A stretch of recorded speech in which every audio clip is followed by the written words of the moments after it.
चिता मॅडम, त्यांच्यासाठी आता इथून पुढे पौष्टिक आहारच बनवायचा आहे। काय बनवायचं आहे ती लिस्ट मी तुम्हाला देते, ती फक्त लक्षात ठेवा।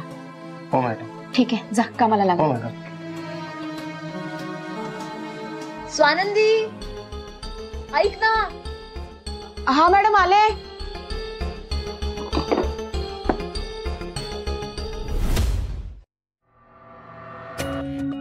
आलीस? ये।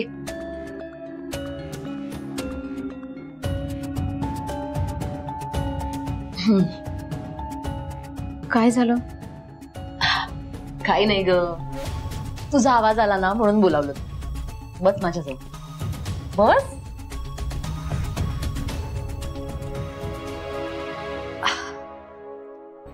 स्वानंदी, थँक्यू, अगदी मनापासून थँक्यू। काल जर डॅडना तू सांगितलं नसतंस ना तर आज आम्ही इथे नसतो स्वानंदी। आम्ही अजूनही आउट हाऊस मध्ये असतो, त्यासाठी थँक्यू। आणि खरं सांगू का, आता तू इथे आहेस त्यामुळे मला टेन्शनच नाही, कारण आता मी ज्या फेज मधून जातेय किंवा उद्याच्या फेज मधून जाणार आहे त्यातून तू ऑलरेडी गेलीस, त्यामुळे मला छान गाईड करशील, हो ना?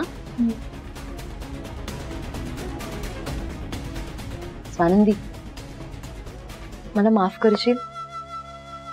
स्वानंदी, तू मला कधी समजलीच नाहीस ग। इनफॅक्ट तुला समजून घेण्याचा मी कधी प्रयत्नच नाही केलेला। सतत वाईट वागले, वाईट बोलले, त्रास दिला, पण तू काहीच मनात नाही ठेवलं। माझ्याशी तू नेहमीच चांगली वागलीस।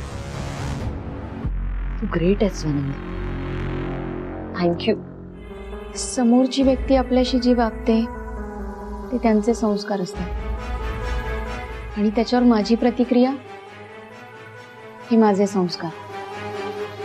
आता माझ्याशी कोणी कितीही वाईट वागलं तर मी नाही ना त्यांच्याशी वाईट वागू शकत। बघा ना, तुम्ही मला किती त्रास द्यायचा प्रयत्न केला, नको नको त्या गोष्टी केल्यात, नको नको त्या शिक्षा दिल्यात, कधी उन्हात उभं केलं तर कधी काय। पण याचा अर्थ असा नाही ना की मीही तुमच्याशी तसंच वागावं। मग तुमच्यात आणि माझ्यात फरकच काय राहील?